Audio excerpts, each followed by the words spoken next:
TLP के साथ इस हुकूमत ने मुआहदा किया है जिसके मुंदरजात बताते हुए हुकूमत शर्मा रही है।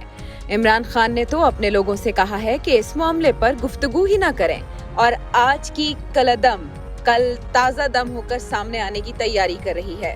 पीटीआई वस्ती पंजाब के सदर एजाज चौधरी फूल हार लेकर साद रिजवी की रिहाई पर इस्तकबाल करने का अज़्म जाहिर कर रहे हैं, जबकि फवाद चौधरी राग किरवानी बजा रहे हैं।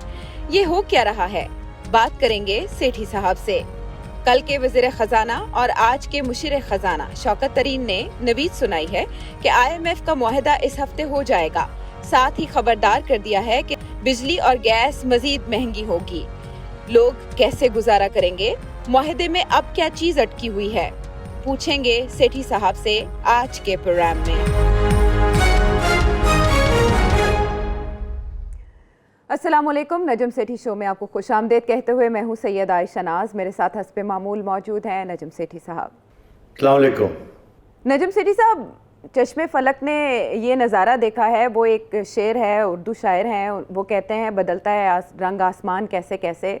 इतनी जल्दी तो शायद आसमान भी रंग नहीं बदलता जितनी जल्दी इस हुकूमत की स्ट्रेटजी ने रंग बदला है। 2 हफ्ते पहले तक जो शिद्दत पसंद जमात थी, मिलिटेंट्स थे, जिनको फंडिंग होती थी और जिनके बैरून मुल्क से अकाउंट्स ऑपरेट होते थे और जो मुल्की सलामती को ख़तरा थे, अब उनके साथ वर्किंग रिलेशनशिप की बात हो रही है और साथ ही एक उनके मुकदमात ख़त्म हो रहे हैं। उन पर रिपोर्ट इरसाल कर दी गई है वज़ारत दाखिला को। उनके कारकुन रिहा हो गए हैं कुछ और कुछ रिहा कर दिए जाएंगे। साद रिजवी साहब जो हैं उनकी रिहाई की तरफ भी पेशरफ जारी है, यानी वो मुआहदा जो हुकूमत और टीएलपी के दरमियान हुआ उस पर अमल दरामद का आगाज़ कर दिया गया है। दूसरी तरफ हम कैबिनेट मीटिंग में ये देखते हैं कि वज़ीर आज़म ने मना कर दिया है इस मामले पर मुख्तलिफ वज़रा को बयानबाजी से, और उनका ये कहना है कि ये हसास मामलात हैं और इस पर जो मुआहदा है उसी को लेकर हम आगे बढ़ेंगे। यहाँ पर एक सवाल ये पैदा होता है कि अगर यही सब कुछ करना था तो पहले ये सब हवा क्यों बनाया गया? क्या इस मामले को लेकर हुकूमत और इस्टेब्लिशमेंट एक पेज पे आज भी है और इससे पहले भी थे? हाँ, इम्पॉर्टेंट सवाल है, क्योंकि जब आप इनकी शक्लें देखते हैं फवाद चौधरी की और बाकी लोगों की, तो उसमें तो गुस्सा भी नज़र आता है और मायूसी भी नज़र आ रही है।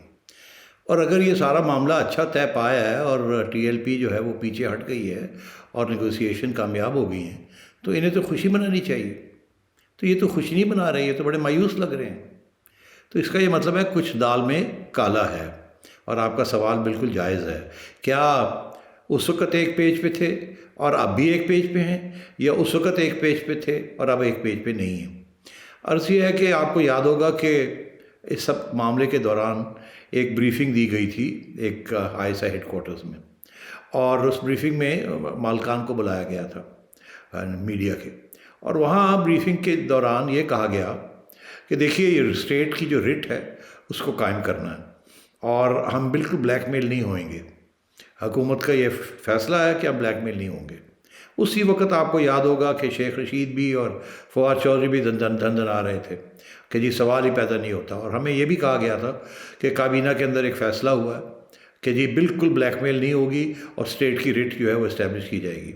इसीलिए उस वक्त रेंजर्स को बाहर बुला लिया गया था, गवर्नमेंट ने बुला लिया था कि अगर ज़रूरत पड़े तो उसको इस्तेमाल करेंगे। उस ब्रीफिंग में मेरी इत्तला के मुताबिक उसमें ये कहा गया था कि देखिए अगर हमें स्टेट की रिट इस्टेब्लिश करनी पड़ी तो फिर जाहिर है अगर दूसरी साइड ने रेजिस्ट किया और तशद्दुद किया तो फिर रियासत को भी तशद्दुद करना पड़ेगा। और इसलिए हमें मीडिया से ये रिक्वेस्ट है कि अगर टीएलपी की तरफ से तशद्दुद होता है या वायलेंस होता है या केओटिक बिहेवियर होता है तो फिर हमें काउंटर एक्शन लेना पड़ेगा, और अगर लेंगे तो फिर उससे नुकसान भी हो सकता है, टीएलपी का भी और लोगों का भी नुकसान हो सकता है, और वो जो नुकसान है वो खूनी भी हो सकता है। इसलिए मीडिया से ये रिक्वेस्ट की गई थी आयशा कि फिर आप इसको बढ़ा चढ़ा के बात ना कीजिएगा, बिकॉज हमारी कोशिश होगी कि इसको कंटेन कर लिया जाए, और रिक्वेस्ट थी। तो उस वक्त तो इस किस्म की हार्ड लाइन ली जा रही थी कि हम बिल्कुल किसी किस्म का ब्लैकमेल एक्सेप्ट नहीं करेंगे। अब सूरत हाल ये है कि अब जाके एक मुआहदा हो गया, और मेरी मीडिया की इत्तला के मुताबिक प्राइम मिनिस्टर साहब खुश नहीं हैं कि ये क्या मुआहदा हुआ है, ये किसने ऑथराइज़ किया था ये मुआहदा। हम तो बिल्कुल तैयार बैठे थे क्रश करने के लिए इनको, और ये अब ये मुआहदा क्यों हो गया। हमने तो और ब्रीफिंग्स दी थी, और इसी तरीके के साथ कुछ लोग तो यहाँ तक ये भी कह रहे हैं कि प्राइम मिनिस्टर साहब कहते हैं मुझे तो पता ही नहीं है क्या अग्रीमेंट हुई है। इसीलिए ये कहा जा रहा है कि अब जो भी अग्रीमेंट हुई है, जिसके भी दस्तखत उसके ऊपर हुए हैं, कोई ज़रूरत नहीं उसके ऊपर बहस करने की या बताने की। इसको हम आहिस्ता आहिस्ता निबट लेंगे, देख लेंगे क्या करना है और क्या नहीं करना, और इसको लो की किया जाए और अटेंशन जो है वो TLP से डाइवर्ट किया जाए, दूसरी तरफ अटेंशन किया जाए। तो मतलब मेरा ये कहने का है कि ये मुआहदा जो है, प्राइम मिनिस्टर साहब का ये फैसला था कि इसको क्रश करना है TLP को, और इस्टेब्लिशमेंट का ये फैसला था कि नहीं, हमने खून नहीं बहाना चाहते, इसलिए ये सेटलमेंट हुई। और प्राइम मिनिस्टर साहब जो हैं वो खुश नहीं थे। अच्छा, अब वो क्योंकि इसीलिए बताना भी नहीं चाह रहे कि क्या मुआहदा हुआ, बिकॉज उसमें देखिए ना, प्राइम मिनिस्टर साहब, फवाद चौधरी और सारे दीगर हजरात जो थे वो सारे एक ही बात करने लगे हुए थे। तो ये तो ऐसे लगता है कि ये एक यू टर्न नहीं, एक ही यू टर्न के अंदर पता नहीं कितनी यू टर्न इन्होंने कर लिए हैं। और अगर लबायक अभी तक का बैठी हुई है और कल को फिर ये बाहर निकल सकती है और प्रॉब्लम हो सकती है, तो फिर हम कहाँ जाएंगे। तो मैं समझता हूँ कि इश्यूज़ हैं आयशा इस वक्त भी, इसीलिए अब प्राइम मिनिस्टर साहब ने कॉल कर ली है एक पार्लियामेंट्री सेशन, ताकि अटेंशन डाइवर्ट हो और दूसरी तरफ अटेंशन को किया जाए। और इस तरफ लबायक को कह दिया आप 8-10 दिन इंतज़ार करें, हम बाकी जो मुआहदे के जो हिस्सा है जिसके अंदर आपके ऊपर जो बैन लगा हुआ है उसको विड्रॉ करना है, तो वो थोड़ा वक्त लगेगा कानूनी तौर पे, तो हमें थोड़ा सा वक्त दे दिया जाए। इसी तरीके के साथ वो भी इसीलिए बैठे हुए वहाँ, वो भी अभी घर नहीं जा रहे। तो मैं समझता हूँ ये मामला अभी तय नहीं पाया है। हमें एक लल ऐसे लग रहा है जैसे कि बात तय हो गई है, मगर तय नहीं हुई, बिकॉज हुकूमत का रवैया अभी भी जो है वो बड़ा अग्रेसिव है, और प्राइम मिनिस्टर साहब जो हैं वो मुतमईन नहीं है कि ये जो तय पाया है नेगोशिएशन करके, ये इसके नतीजे क्या होंगे और क्या नहीं होंगे। तो आगे जाके देखना है कि क्या ये जो सो कॉल्ड अग्रीमेंट है ये टूटती है या नहीं टूटती, और अगर टूटती है तो फिर TLP क्या करेगी, और अगर TLP फिर अपनी मुहिम शुरू करती है, जहाँ से बैठे हुए हैं वहाँ से आगे जाते हैं, तो फिर प्राइम मिनिस्टर और इनकी हुकूमत उसको कैसे निपटेगी। और प्राइम मिनिस्टर और उसकी हुकूमत एक तरफ, और इस्टेब्लिशमेंट जो कि खून नहीं बहाना चाहती, और उनकी पोजीशन क्या होगी। अच्छा, वैसे सिटी साहब ये एक अलग मंजरनामा है, अलग मंजर कशी आप कर रहे हैं। दूसरी तरफ हमने कल तफरीक पर बात की थी कि शायद पाकिस्तान तहरीक इंसाफ के अंदर भी इस पर तफरीक है कि किस तरह से जमात के साथ डील किया जाए, TLP के साथ। अब एजाज चौधरी साहब, तहरीक इंसाफ बस्ती पंजाब के जो सदर हैं, उन्होंने मीडिया से बात करते हुए कहा है कि हम उनके साथ सियासी मामलात पर जल्द गुफ्तगू करेंगे, और अगर साद रिजवी साहब रिहा होते हैं तो वो उनके लिए उनकी रिहाई पर गुलदस्ता लेकर जाएंगे। ये तो शीरो शक्कर होने वाली बातें हो रही हैं। एजाज चौधरी साहब जाएंगे तो फिर वो शायद फवाद चौधरी साहब को भी साथ लेकर जाएं, शेख रशीद साहब को भी साथ लेकर जाएं। सीट एडजस्टमेंट तक की खबरें हैं सिटी साहब, लेकिन आप एक अलग बात कर रहे हैं। बिल्कुल सही कह रही हैं आप, कि जो मैं बात कर रहा हूँ वो है हकीकत। जो एजाज चौधरी साहब बात कर रहे हैं ये है डाइवर्जनरी टैक्टिक्स। ये TLP को, तहरीक को सफन करने की कोशिश कर रहे हैं कि हम तो आपके साथ बिल्कुल तावन करेंगे, यहाँ तक कि आगे सीट एडजस्टमेंट भी करेंगे, हम तो आपको मेन स्ट्रीम करना चाहेंगे, आप अपनी ये बात छोड़ दें। ये बिल्कुल उनको सॉफन करने की अप्रोच है, और ये इनकी कोई ख़ास हैसियत भी नहीं है चौधरी साहब की पार्टी हायरार्की के अंदर। ठीक है, पंजाब के सदर हैं वहाँ, मगर कोई ख़ास हैसियत नहीं है इनकी, फैसले सारे बनीगाला में होते हैं। अच्छा, अब बात यह है कि ये आगे जाके पता चलेगा कि इनकी हकीकत क्या है। अलबत्ता ये बात मैं ज़रूर कहूँगा कि जब ये लबायक बनी थी और हमें इस्टेब्लिशमेंट की तरफ से भी और हुकूमत की तरफ से भी ये पैगाम मिल रहा था कि हम इनको मेन स्ट्रीम करना चाह रहे हैं। मेन स्ट्रीम से मुराद ये है कि हम इनको ये जो स्ट्रीट पॉलिटिक्स है इससे हटा के हम इनको इलेक्ट्रल पॉलिटिक्स की तरफ धकेलना चाह रहे हैं। अब मेरा ख्याल है कि वो कुछ हद तक तो कामयाब हो गए हैं, बिकॉज कोई 22 लाख के करीब वोट इनको पंजाब में पड़ा है, और ठीक ठाक वोट पड़ा है। और इनकी ये कोशिश है कि अगर आगे जाके इसको और थोड़ा मजबूत कर दिया जाए, उस सूरत में जिस सूरत में नून धंधन आएगी वहाँ अगली इलेक्शन में, और PTI की अपना वोट जो है वो टूट चुका होगा, तो फिर ये है कि कम से कम नून को तोड़ने के लिए अगर PTI को वोट नहीं मिलता है तो अपना वोट बैंक जो है वो थोड़ा शिफ्ट किया जाए टुवर्ड्स TLP, ताकि नून लीग को स्टॉप किया जाए from getting an overwhelming 2/3 majority इन पंजाब। तो मेरा ख्याल है इस किस्म की बातें भी अब ये सोच रहे हैं कि एक तरफ तो टीएलपी जो है उसको उस तरफ धकेला जाए, दूसरी तरफ ये है कि उसको नून लीग के खिलाफ खड़ा किया जाए, क्योंकि इनको इस बात का एहसास है कि जिस किस्म की इन्होंने हुकूमत की है और मिसमैनेजमेंट की है, जैसे जब भी इलेक्शन अगली आएगी इनको तो कोई वोट नहीं पड़ेगा, या इनके वोटर जो है वो घर बैठ जाएंगे। तो इसका ये ख्याल है, इनका ये ख्याल है कि थोड़ा सा सीट एडजस्टमेंट करके अपना वोट तोड़ा ना जाए, शेयर किया जाए और उस शेयरिंग के साथ नून लीग को रोकने की कोशिश की जाए। अच्छा, इस पर फवाद चौधरी साहब ने ये कहा है कि इंतहा पसंद जमातें सियासत में बेहतर अदा करने के बजाय इंतशार फैलाती हैं। उन्होंने एक और मजहबी जमात की भी मिसाल दी। असल में सेठी साहब, जो बात आप कर रहे हैं उसी को लेकर सोशल मीडिया पर तो ये डिस्कशन हो रही है कि एक नया एक्सपेरिमेंट होने जा रहा है। 2018 में इस जमात ने जो किरदार अदा किया उसी किरदार को मजबूत बनाया जाएगा। अगले इंतखाबात में दो बड़ी पॉलिटिकल पार्टीज के लिए सिंध और पंजाब में टीएलपी रिस्क बन सकती है, खतरा? मेरा नहीं ख्याल ख़तरा बन सकती है। लोगों ने देख लिया है कि पीटीआई काम नहीं करती और काम करना नहीं आता, और ये लोग सवाए तोड़ फोड़ के और कुछ कर नहीं सकते। और तो ये लोग जो समझ रहे हैं कि टीएलपी आगे जाके बहुत बड़ी एक इलेक्ट्रल फोर्स बनेगी, मैं इत्तेफाक नहीं करता उनसे। मैं समझता हूँ कि लोग पहचानते हैं इनकी जो लिमिटेड किस्म की जो इनकी न्यूसेंस वैल्यू है। और एक तबका है जो कि अब नून लीग को वोट नहीं डालेगा या पीपल्स पार्टी को वोट नहीं डालता, और क्योंकि पीटीआई से मायूसी है तो वो ज़ाहिर है टीएलपी को वोट डालेगा। मगर क्या ये वोट उतना डल जाएगा जिससे इनको सीटें मिल जाएंगी? मैं नहीं समझता। अगर रिगिंग ना हो और फ्री एंड फेयर इलेक्शन हो तो ये वोट इनको ये सीटें नहीं ज़्यादा जीत सकते। ठीक है। अच्छा सेठी साहब, अगर हम आपका जो स्टार्ट में तज्जिया था उसको लेकर चलें, उसके मुताबिक तो ये कि जैसे ये चिंगारी आर्जी तौर पर दबी है और वज़ीर आज़म ऐसा नहीं चाहते थे, लेकिन उन्हें कुछ मजबूरियों का इदराक करना पड़ा और ये मुआहदा हुआ।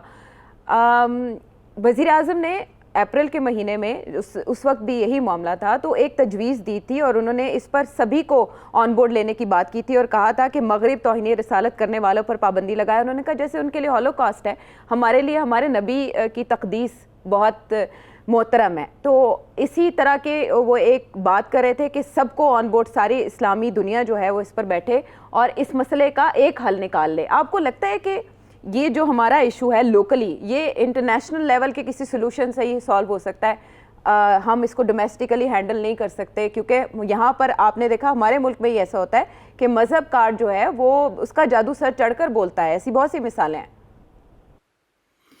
देखिए आयशा, एक तरफ तो प्राइम मिनिस्टर साहब चाह रहे हैं कि एक महाज इकट्ठा किया जाए बाकी मुल्कों का, और वेस्टर्न पार्स को जहाँ तौहीन होती है हमारे मज़हब की और हमारे रसूलुल्लाह की, तो वो तो अलग बात है। मगर वहाँ उनको किसी ने घास नहीं डाला प्राइम मिनिस्टर साहब को। मगर उसका जो घर में जो असर हुआ है, काउंटर एक्शन जो यहाँ हुआ है कि यहाँ लोग तैयार हो गए। अब वो तैयार हो गए हैं और आपकी हुकूमत जो है वो आगे बढ़ने के लिए तैयार नहीं है इंटरनेशनली, क्योंकि उनको घास कोई नहीं डाल रहा वहाँ। और ऊपर से ये भीख मांगते हैं उनसे जाके। एक तरफ ये भीख मांगते हैं, दूसरी तरफ ये उनको कहते हैं आप ये करें वो करें। वो नहीं करते। उनकी सारी जमहूरी ट्रेडिशन और रवायत जो है, उनके जो इनकलाब वहाँ आए हुए हैं वो बिल्कुल फ़र्क है, वो सेकुलर रियासतें हैं। अब वो आपकी बात नहीं मानेंगे इन चीज़ों पर। तो अब बात यह है कि जब आप ये काम करते हैं वहाँ जाके, वहाँ तो असर कोई नहीं होता, उसका असर घर हो जाता है। घर में फिर तहरीकें शुरू हो जाती है इस किस्म की, जो कि आखिर में आपके गले आके पड़ जाती है। फिर आपको समझ नहीं आती आप क्या करें। अब वो कह रहे हैं फ्रांस के साथ तल्लुकात तोड़ें, आप तोड़ नहीं सकते। वो कह रहे हैं आप सफ़ीर को निकालें, आप सफ़ीर को निकाल नहीं सकते। आप सफ़ीर को निकालेंगे, तल्लुकात यूरोपियन यूनियन से ख़राब होंगे। $7 अरब की जो एक्सपोर्ट आप करते हैं वो फ़ारग हो जाएगी। आपका रुपया 170 के करीब है, ये 250 पे पहुंच जाएगा, और फिर आपकी चीखें निकलेंगी। तो फिर आप किसके पास जाएंगे? तो अब बात ये है कि ये बातें ठीक हैं, ये मगर ये सोची समझी बातें नहीं होती। ये सिर्फ लोगों को उकसाने के लिए होती हैं और अपने आप को एक कानूनी ढांचा देने की ज़रूरत होती है। और हर हुकूमत जो कमज़ोर होती है या अनपॉपुलर हो जाती है, या जिसे हुकूमत करनी नहीं आती, वो हमेशा मज़हब का सहारा लेती है, और सहारा लेके मज़हब की गोली देती है, मीठी सी गोली देती है अवाम को। अवाम बेचारी बेबस होती है, उसे हकीकत का पता नहीं होता, और वो फिर वो कहते हैं ठीक है यार, फिर यही है और तो कुछ नहीं, तो कम अज़ कम अल्लाह ताला तो हमारे साथ है ना। अगर हमें ये नहीं मिल रहा, वो नहीं मिल रहा, तो दुआ तो कर सकते हैं, अल्लाह ताला का सहारा लेते हैं। तो फिर वो मज़हब की तरफ जाते हैं, और फिर जाके जब ये मज़हब की तरफ जाते हैं तो फिर इस किस्म की चीज़ें होती हैं, फिर ये आके आपके ऊपर प्रेशर पड़ता है। अब आप सोचिए आपका क्या ख्याल है? और ये मैं बड़ा सोचा समझा सवाल आपके और आपके व्यूज़ के लिए, नाज़रीन के लिए मैं पेश करता हूँ। आपका क्या ख्याल है, हमारी जो रियासत है, आपका ख्याल है ये रूलिंग क्लास, ये जो इस्टेब्लिशमेंट है, बिगर इस्टेब्लिशमेंट, सिर्फ मिलिट्री इस्टेब्लिशमेंट नहीं, बिगर इस्टेब्लिशमेंट जो जिस मुल्क को चलाती है, क्या वो किसी एक मजहबी जमात को इलेक्शन जीत के आने देगी ताकि ये जो कुछ बना हुआ है ये सारा टूट जाए, सारा फारग हो जाए और यहाँ कोई इस्लामी इनकलाब आ जाए और फिर आपका वही हशर हो जो ईरान का हुआ? ईरान के पास तो तेल था, गैस थी, तो वो मतलब है कि बेल्ट टाइट कर करके और जमहूरियत को ख़त्म करके एक डिक्टेटरशिप कायम करके वो सर्वाइव तो कर गए हैं, मगर वहाँ के लोगों को पूछे उनका हाल क्या हुआ? सैंक्शंस लगे हुए हैं, हर जगह से अटैक आ रही है क्या?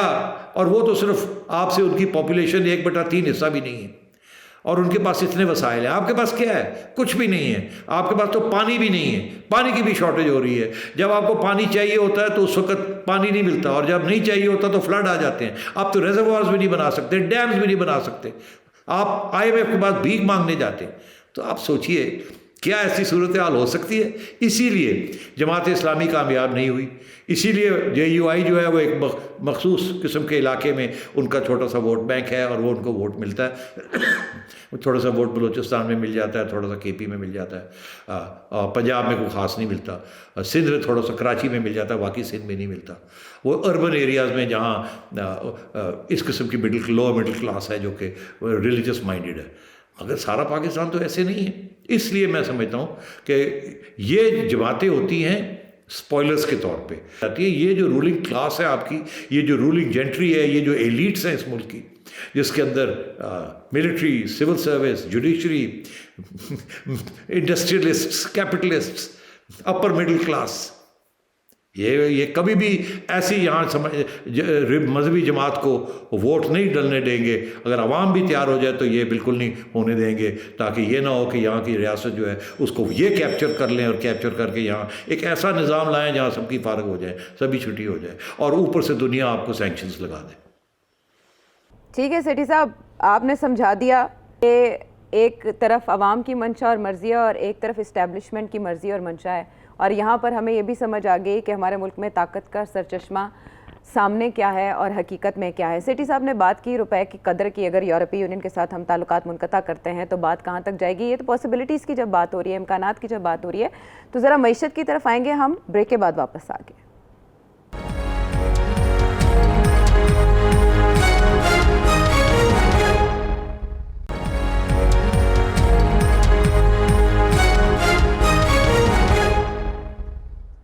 Welcome back to the show. जब हम मुशीर ख़ज़ाना को सुनते हैं तो वो हमें डरा रहे हैं, मज़ीद जो हमारी परेशानियां उनमें इजाफ़ा कर रहे हैं, और वो ये बता रहे हैं कि बिजली और तेल की कीमतों में मज़ीद इजाफ़ा होगा। लेकिन हम अपने वज़ीर आज़म की तरफ जब देखते हैं, इमरान खान साहब वो इजलास पे इजलास मुनक्किद करते हैं और उनको सबसे ज़्यादा फ़िक्र भी महंगाई ही की रहती है, ये हमें वो ज़रा बताते हैं।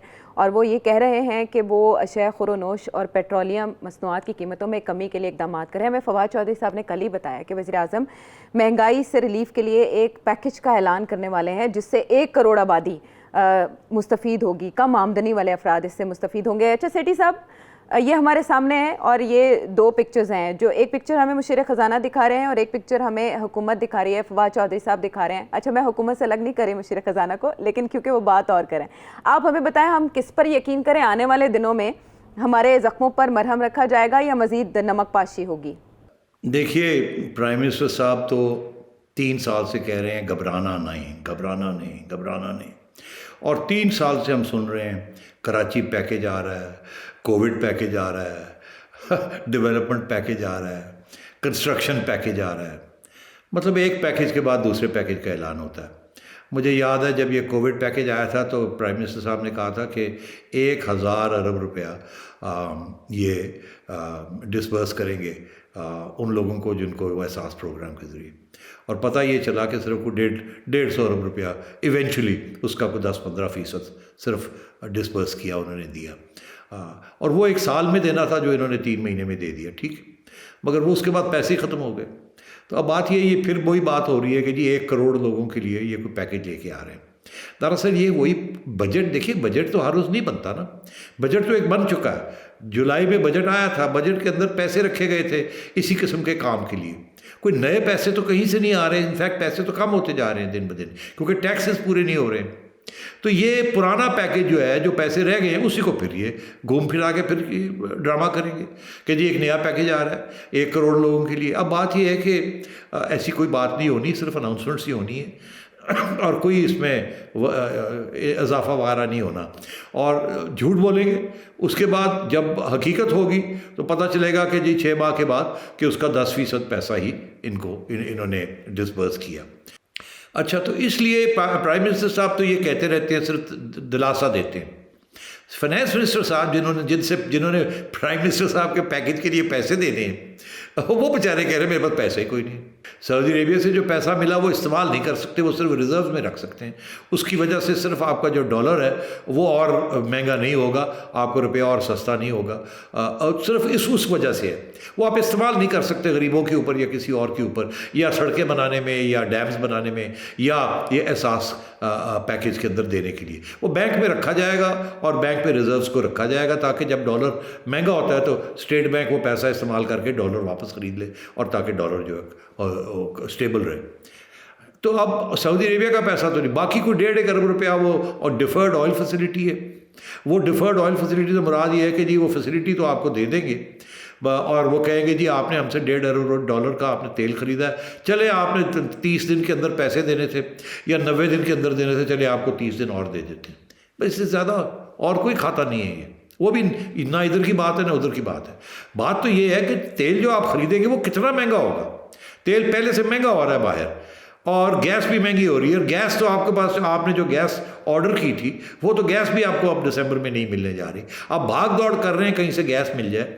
जो आपने साइन किए थे कॉन्ट्रैक्ट, 2 अहम कॉन्ट्रैक्ट साइन किए थे गैस के, वो फारग हो गए, वो भाग ही गए। लोग कहते हैं नहीं जी गैस महंगी हो गई है, पैसे और दें नहीं तो नहीं देंगे। और इनके पास ना वकील हैं कोई तकड़े, ना उनको ये टाइट कर सकते हैं। और क्यों? क्योंकि जो इन्होंने कॉन्ट्रैक्ट साइन किए हैं उसके अंदर इतनी बड़ी गैप्स हैं, ताकि वो उसमें से वो निकल गए बाहर।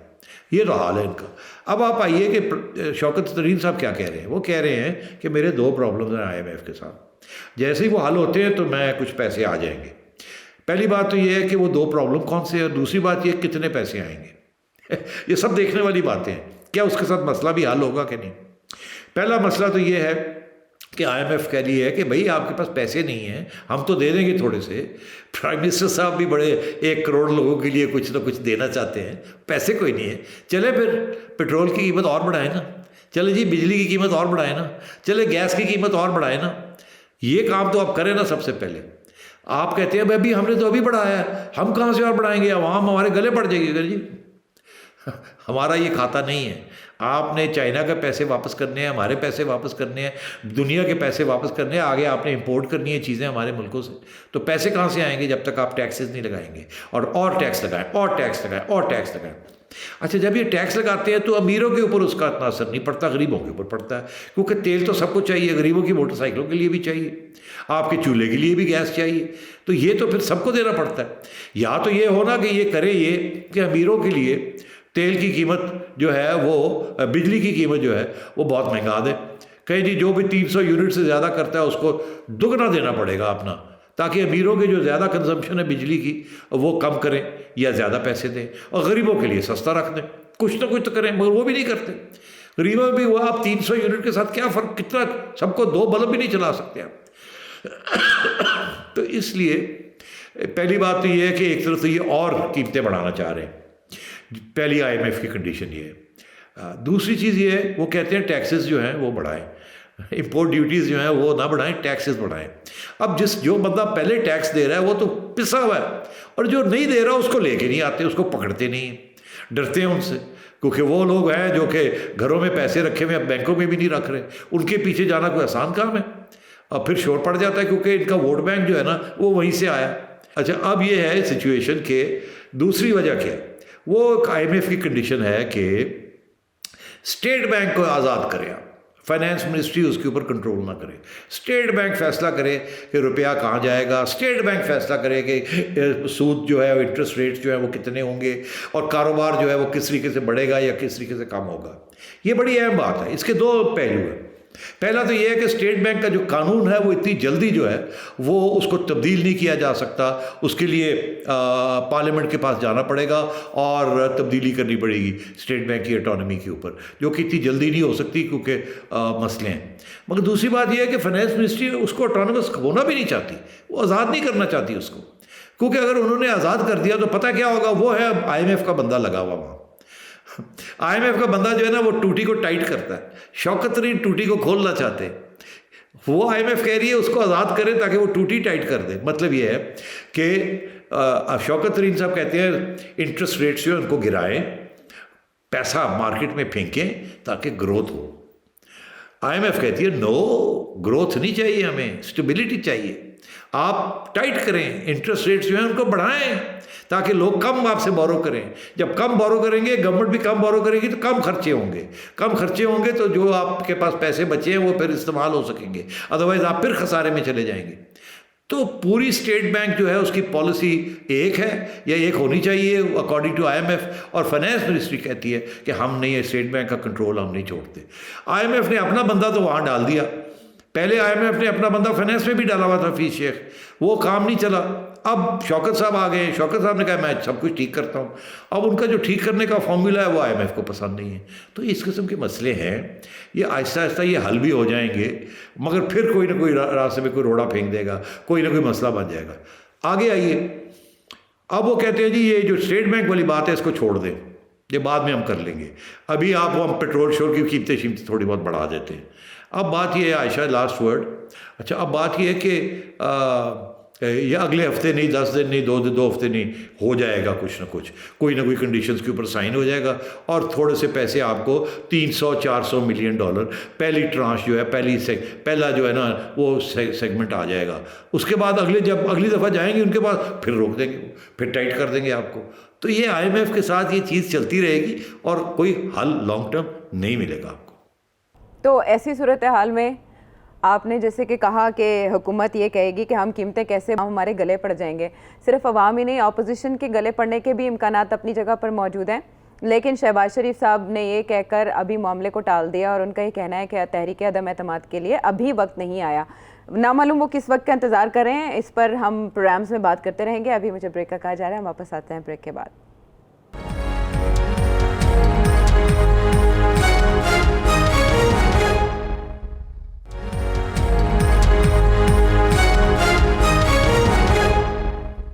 Welcome back to the show. और अब वो सवाल जो आप सेठी साहब से पूछना चाहते हैं उनको प्रोग्राम में शामिल करेंगे। सेठी साहब, जैसा कि लग रहा है कि इंडिया की टीम वर्ल्ड कप से बाहर हो जाएगी, मेरा सवाल ये है कि अगर ऐसा होता है तो BCCI के लिए कितना बड़ा झटका होगा, क्योंकि अगर एडवर्टाइज़र ही भाग जाएंगे तो क्या होगा। इसी के साथ मेरा दूसरा सवाल है कि अफ़गानिस्तान की टीम किस हैसियत से खेल रही है। ना झंडा अफ़गानिस्तान का है, ना तराना अफ़गानिस्तान का है, ना तालिबान ने इनको भेजा है, तो ये किस हैसियत से मुल्क की नुमाइंदगी कर रहे हैं, और ICC अफ़गानिस्तान के बारे में क्या सोच रही है। Thank you. सेठी साहब, लोडेड क्वेश्चन है, लेकिन आप जवाब दें कि अगर इंडिया ही निकल जाता टूर्नामेंट से तो क्या होगा, फाइनेंसेस का क्या होगा। देखिए काफ़ी बहुत बड़ा लड़का तो लगेगा, इस पर तो कोई शक नहीं है और सही बात है। बहुत से एडवर्टाइजर्स ने, उनका तो ये ख्याल था इंडिया जीतेगा, ये छोड़े कि फाइनल तक पहुंचेगा, वो तो हर सोचे से जीतेगा। यहाँ तो फिक्रमंद है इस वक्त कि सेमीज़ में भी जाएगा कि नहीं जाएगा। तो इसलिए बिल्कुल इस पर कोई शक नहीं है, बहुत बड़ा धचका है। और क्योंकि इंडिया होस्ट है तो इंडिया की बहुत बड़ी जिम्मेदारी है, और सबसे बड़ा जो नुकसान होगा वो इंडिया का होगा, ICC का इतना नहीं होगा क्योंकि वो तो अश्योर्ड है उनकी जो बाकी चीज़ें। BCCI का बहुत बड़ा नुकसान हो जाएगा, इसमें कोई शक नहीं। अगला जो सवाल है कि जी अफ़गानिस्तान को कैसे खिलाया जाए, अफ़गानिस्तान किस हैसियत में खेल रहा है। वो झंडा जो है, तालिबान तो उस पर एतराज़ करते रहे, वो उसी परचम के साथ आए हैं सेठी साहब। वो इसलिए क्योंकि अभी तक तालिबान की हुकूमत को रिकग्नाइज़ नहीं किया ना UN ने। जब तक तालिबान की हुकूमत को रिकग्निशन नहीं मिलती उस वक्त तक तो पुरानी हुकूमत ही अभी रिकग्नाइज्ड हुकूमत थी, अशरफ गनी की हुकूमत। वहाँ इनकलाब आ चुका है, मगर इंटरनेशनल कम्युनिटी जो है, यूनाइटेड नेशंस जो है, वो पिछली हुकूमत को रिकग्नाइज़ करती है। इसलिए ये सब चीज़ें चल रही हैं। मगर थोड़ी बात को आगे बढ़ाते हैं, ये तो कानूनी नुक्ता है। बात ये है कि ये इंडिया इसको होस्ट कर रहा है, इंडिया कंट्रोल करता है ICC को भी। इंडिया ने बहुत मदद की है अफ़गानिस्तान की। एक ज़माना था कि पाकिस्तान बहुत मदद करता था, मगर उसके बाद जब अफ़गानिस्तान की हुकूमत ये गनी की आई और पाकिस्तान की हुकूमत के तल्लुकात ख़राब हो गए हमारे ज़माने में, तो ये अफ़गानिस्तान के लोग जो थे, ये क्रिकेटर्स जो थे, इन्होंने अपना रुख इंडिया की तरफ कर लिया। इन्होंने इनकी ट्रेनिंग भी वहाँ होती रही, इनको इंडिया वाले बहुत सी फैसिलिटीज़ भी देते रहे, और एशियन क्रिकेट काउंसिल के अंदर अफ़गानिस्तान ने हमेशा उस वक्त इंडिया की साइड ली थी, वो पाकिस्तान की साइड नहीं लेते थे। और सारी की सारी उनको सपोर्ट जो था वो इंडिया की तरफ से था। इंडिया ने उनको पुश करके और आगे बढ़ा के लेके आए। अब तो ये सूरत हाल है, तो इसलिए अफ़गानिस्तान की टीम को रिकग्नाइज़ भी किया गया और उनको सहूलत भी मिल रही है। मगर मैं समझता हूँ इसका अच्छा नतीजा निकला है, क्योंकि अफ़गानिस्तान की टीम बहुत अच्छी टीम निकल रही है, और मैं समझता हूँ कि ये अनकरीब अगर इनको थोड़ी भी सपोर्ट मिल जाए तालिबान की तरफ से, जो कि मैं समझता हूँ जैसे ही वो तालिबान मॉडरेट होते हैं, तालिबान की 1.0 वर्जन की जगह पे 2.0 सॉफ्टवेयर अपडेट हो जाता है, तो मेरा ख्याल है जैसे ही उनकी टीम की कारकर्दगी अच्छी होगी तो तालिबान भी इनको रिकग्नाइज करके सपोर्ट करेंगे। तो बाय एंड लार्ज अच्छी बात है ये। ठीक है, अब सेठी साहब, ये खेल के हवाले से आपने सवाल का जवाब दे दिया। अब हम ज़रा एक सियासी खिलाड़ी लेते हैं, एक और सवाल आया, वो आपके सामने रखते हैं। अस्सलाम वालेकुम सर, मेरा सवाल ये है कि आप लंदन में हैं, हम यहाँ सुन रहे थे कि आप कोई ख़ास पैगाम लेकर लंदन गए, लेकिन आपने इनकार कर दिया कि आप कोई पैगाम लेकर नहीं गए। चलें यही बता दें कि आपने उनको मशवरा क्या दिया है। क्या यही मशवरा दिया जो बाकी नून लीग वालों ने दिया है कि वहाँ लंदन में ही सुकून से बैठे रहें? आपने तमाशा ख़त्म करने का मशवरा दिया सेठी साहब, या कोई और? बात ये जी कि आप सुन रहे थे, आपको कौन सुना रहा था? क्या मैंने सुनाया था कि मैं कोई पैगाम लेके जा रहा हूँ? आप सुन रहे थे। ये सुनने में तो बहुत सी बातें आती हैं, आप मत सुना करें। चले, मैंने कह जो दिया, मैं कोई पैगाम लेके नहीं गया। दूसरी बात यह है कि मैंने क्या मशवरा दिया मियाँ साहब को? अरे भाई, मैं कौन होता हूँ मशवरा देने वाला खुफिया? सर, आपने कहा मैं कौन होता हूँ मशवरा देने वाला, तो मैं साबिक वज़ीर आला पंजाब आप रहे हैं, चेयरमैन पीसीबी रहे हैं, इसके अलावा भी हमारी सियासत में, सहाफ़त में आप जाने मानी शख्सियत, और आपने कहा मैं कौन होता हूँ? मैं तो इससे एग्री नहीं करती। अच्छा, तो देखिए यार, मेरी एक ही मुलाकात हुई है मियाँ साहब से, मेरी कोशिश है एक आध और हो जाए। आपको पता है मियाँ साहब जो है ना, वो बड़े पत्ते जो है ना ऐसे करके पोकर की तरह खेलते हैं, ऊपर से मास्क वास्क पहनते हैं। तो बात यह है कि उन्होंने तो मुझे पूछते ही रहे सवाल मेरे से, फ़लाना क्या हो रहा है, फ़लाना क्या हो रहा है, ये वो। मगर अब आप पूछते हैं तो मुझे तो उन्होंने कोई ख़ास बात नहीं बताई, ना ही वो बताएंगे। मेरा ख्याल है वो सवाए शहबाज शरीफ के और मरीम के किसी के साथ फुल कॉन्फिडेंस में किसी को भी नहीं लेते। वो अपनी पार्टी वालों को भी उतनी बात ही बताते हैं जितनी उनका ख्याल है मुनासिब है, क्योंकि उनको पता है कि पार्टी के पेट बड़े खुले हैं, कोई इधर से कोई उधर से, हर रोज़ कोई कहता है दिसंबर में आ रहे हैं, कोई कहता है जनवरी में आ रहे हैं, और लोग लगे रहते हैं वहाँ। बहरहाल मैंने उनको क्या मशवरा दिया? मैं मशवरा नहीं दिया, मेरे से वो तजिया पूछ रहे थे। आपका क्या ख्याल है ऐसे होगा, आपका क्या ख्याल है इलेक्शन कब होंगे, आपका क्या ख्याल है कैसे होंगे, इस्टेब्लिशमेंट की क्या सोच है, इमरान खान क्या करने जा रहा है, तब्दीलियाँ जो होने जा रही कैसे होंगी नहीं होंगी, वो सवाल पूछते रहे और मैं अपना तजिया देता रहा हूँ, जो कि मैं आपके सामने भी देता हूँ। तो ऐसी कोई बात नहीं है, कोई खुफिया ना पैगाम लेके गया ना पैगाम लेके आया हूँ। अलबत्ता ये ज़रूर होता है कि जब बंदा एक दूसरे से सवाल भी करता है ना, तो उसके सवाल से पता चल जाता है कि इसके जहन में क्या चीज़ है। तो उनके जो सवाल थे वो बड़े फोकस थे, और वो सवाल जो है, अगर मैं आपको बताऊं किस किस्म के सवाल थे, तो उससे फिर आप भी शायद कुछ अंदाज़ा लगा सकेंगे। सवाल ये थे कि आपका क्या ख्याल है कि इमरान खान इस वक्त कितनी सीरियस ट्रबल में है, पहला सवाल। आपका क्या ख्याल है कि ये एक पेज फट गया है या अभी भी चल रहा है? आपका क्या ख्याल है कि ये डिले क्यों की गई जनरल फैज़ की ट्रांसफ़र की, इसके पीछे क्या है? आपका क्या ख्याल है ये जादू मंत्र किस हद तक हावी है? तो इस किस्म की चीज़ें थी। अब इसका क्या जवाब दिया मैंने, मैं तो हर रोज़ आपके सामने देता ही हूँ। तो मेरा ख्याल है अब ये मौजू को बस कर देना चाहिए, मुझे मौका देना चाहिए कि मैं फिर उनसे मिलूं और कुछ ख़रीदने की कोशिश करूं। अगर मैंने सारी बात जो है वो पहले ही कर दी तो वो मुझे मिलेंगे ही नहीं, फिर वो कहेंगे लो जी है तो पांडे गए है तो जाके सारी गल सारी स्ट्रैटेजी और सारी जो है बाहर जाके बता देता है। तो मेरा ख्याल है, मगर वो इस वक्त थोड़े कॉन्फिडेंट लग रहे हैं, उन्हें लग रहा है कि ये सिलसिला काफ़ी देर तक नहीं चलेगा। कॉन्फिडेंस तो उनमें इसलिए भी होगा ना सेठी साहब कि ये कहा जाता है कि बेल आउट कर रही है मुस्लिम लीग नून इस हुकूमत को, ताकि इस्टेब्लिशमेंट को पता चल जाए कि उनका ये तजर्बा किस बुरी तरह नाकाम हुआ है। बहरहाल आपने सवाल उन्होंने आपसे पूछे, लेकिन शायद ये कयास भी लगाया जाए आपकी इस तरह की बातों के बाद कि पहले आप पैगाम लेकर गए और अब आप दोबारा मिलेंगे तो आप उनसे उसका जवाब लेंगे। अंदाजे तो लगाए जा सकते हैं, और हमारे मुल्क में सियासत में अंदाज़ों से ज़्यादा काम चलाया जाता है। टेलीविज़न स्क्रीन पर नाजरीन आपके सामने जो नंबर है, इस पर सवाल आप सेठी साहब से पूछ सकते हैं। अपना सवाल हमें वीडियो के जरिए रिकॉर्ड करके भेजिए और फीडबैक भी हम तक पहुंचाइए। आपका भी शुक्रिया सेठी साहब, आपका भी शुक्रिया। अगले प्रोग्राम तक के लिए अल्लाह ने कहबान।